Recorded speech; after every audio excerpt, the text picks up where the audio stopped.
Mbolo à tous, si vous êtes parents, il y a de grandes chances que vous ayez déjà utilisé un écran pour survivre. Ici, on ne juge pas, on comprend. Bienvenue dans Madame K, déconnecte et reconnecte, le rendez-vous des parents parfaitement imparfaits qui souhaitent se reconnecter à l'essentiel.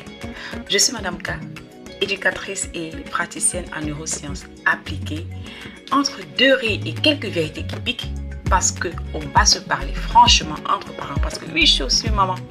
On va vulgariser les neurosciences, on va décoder les comportements pour sortir de la parentalité réactive et embrasser la parentalité que nous méritons tous. Oh là là, bienvenue.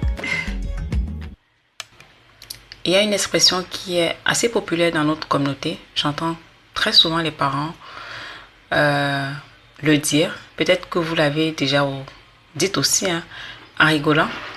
Oh, l'enfant, si vraiment il aime trop la télé, on le dit comme ça, l'air de rien, comme si c'était mignon, comme si c'était normal. Et si je vous disais aujourd'hui qu'une chose extrêmement importante, votre enfant n'aime pas la télé. En réalité, son cerveau est simplement sous Wi-Fi. D'accord? Il n'aime pas la télé, son cerveau est sous Wi-Fi. Si vous êtes Camerounais, vous savez ce qu'est le Njambo, d'accord? Vous connaissez le Njambo. Et pour celles et ceux qui ne connaissent pas, ce sont des jeux de hasard en fait. Très accessibles et parfois, vous le savez, dévastateurs. Soyons honnêtes. Quel regard portons-nous sur les joueurs de Njambo, sur ceux qui passent des heures et des heures, parfois des jours, à appuyer encore et encore avec la certitude que la prochaine fois sera la bonne? Prenons un exemple très simple. Les machines à sous. Les joueurs savent qu'ils peuvent perdre, mais ils continuent. Pourquoi? Parce que le cerveau est pris au piège. Les personnes qui ont conçu ces machines ne l'ont pas fait au hasard, non. Elles connaissent très bien comment fonctionne notre cerveau. Elles le savent, elles l'ont étudié sous toutes les coutures. Elles ont activé ce qu'on appelle le circuit de la récompense. Le circuit de la récompense, en fait, ce circuit repose notamment sur une molécule que vous connaissez, la dopamine, très très populaire, l'hormone du plaisir, nanana, tout ce que vous voudrez. La dopamine libérée par le cerveau est l'allié principal de la motivation. Elle se met à danser le makossa serré, d'accord, quand le gain est imprévisible, quand la récompense peut tomber à tout moment. Le cerveau libère de la dopamine avant même d'avoir gagné. Résultat, plaisir anticipé, envie de recommencer, illusion de contrôle. Ça, c'est la partie la plus vicieuse. C'est exactement ce qui rend l'addiction si puissante. Et maintenant, revenons à ce qui nous concerne tous aujourd'hui. Les réseaux sociaux, les vidéos courtes utilisent les mêmes mécanismes.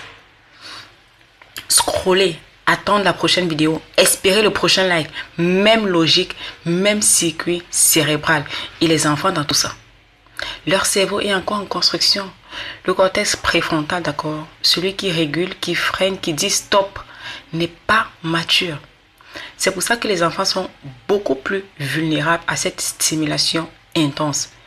Alors non, maman, votre enfant n'aime pas trop la télé. Son cerveau réagit exactement comme un cerveau humain exposé à une stimulation dopaminergique répétée. Je vais vous poser une question très simple. Mettriez-vous votre bébé, votre enfant, devant une machine de Njambo toute la journée, de tous les jours? Bien sûr que non. Et pourtant, sur le plan neurologique, en fait, l'écran agit de la même manière. Alors maintenant qu'on a compris ça, qu'est-ce qu'on fait? Première chose, on arrête de dire il aime trop la télé, comme si c'était cool.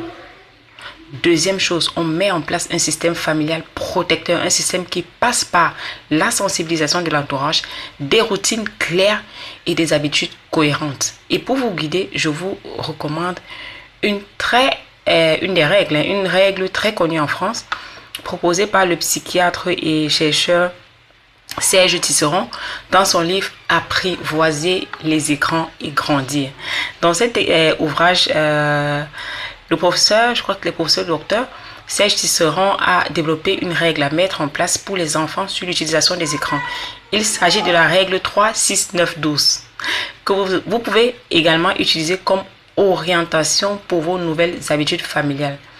La règle 3-6-9-12, c'est une boussole, c'est pas une punition, ok? Les points clés que je relève particulièrement dans cette règle-là, c'est déjà pas de télévision avant 3 ans. Oui, maman. 0 écran. Donc, oui, même ABC, même, je sais pas, les comptines, même, l'enfant n'a rien à faire devant un écran avant 3 ans. Pas de console personnelle avant 6 ans. Pas d'internet seul avant 9 ans. Et il recommande donc internet accompagné vers 11-12 ans. L'idée n'est pas d'interdit. L'idée justement est de respecter le rythme du cerveau de votre enfant qui est encore en développement. La technologie n'est pas l'ennemi. Mais un cerveau en développement a besoin de limites claires pour grandir. Si cet épisode vous a parlé, abonnez-vous à ce podcast. Chaque semaine, on décrypte les écrans, le cerveau et la parentalité sans jugement. Dans le prochain épisode, je vous donne la méthode Madame K pour éteindre un écran sans hurler. Et mon bébé derrière qui fait des bruits vous fait un coucou. D'ici là, soyez indulgents avec vous-même, mais restez conscients. Ici, on déconnecte pour mieux se reconnecter à la maison. C'était Madame K. Home, fichier profond.